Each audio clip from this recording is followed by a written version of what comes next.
हिंदी है भारत के एकता और अखंडता की पहचान। हिंदी है भारत के एकता और अखंडता की पहचान। हिंदी ही तो है हमारे देश की शान और जान। आप सभी को मेरा सुप्रभात। आज 14 सितंबर हम सभी हिंदी दिवस के अवसर पर यहाँ उपस्थित हुए हैं। सबसे पहले आप सभी को हिंदी दिवस की ढेर सारी शुभकामनाएं।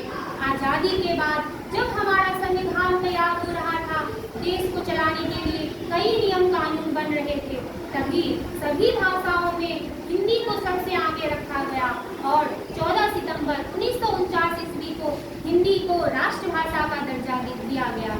इसी याद में हम 1953 ईस्वी से हर साल 14 सितंबर को गर्व से हिंदी दिवस के रूप में मनाते हैं, क्योंकि कहीं हम लोग मॉडर्न कल्चर में ढलते ढलते अपनी राष्ट्रभाषा को ही न भूल जाएं। भारत विविध रंगों से भरा देश है। यहाँ कई प्रकार के जाति धर्म के लोग रहते हैं। हर क्षेत्र की अपनी एक भाषा और वेशभूषा है। अपनी हिंदी भाषा ही है सभी लोगों को एकता के सूत्र में बांधती है। देश को एक रखने में हिंदी भाषा का बहुत बड़ा योगदान है। हिंदी भाषा हमारे भारत देश का गौरव और एकता का प्रतीक है। यह हिंदी ही है।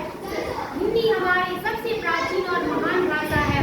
यहाँ तक कि हिंदी भाषा के आधार पर ही हमारे देश का एक नाम हिंदुस्तान रखा गया है, अर्थात वह स्थान जहाँ हिंदी बोला जाता है।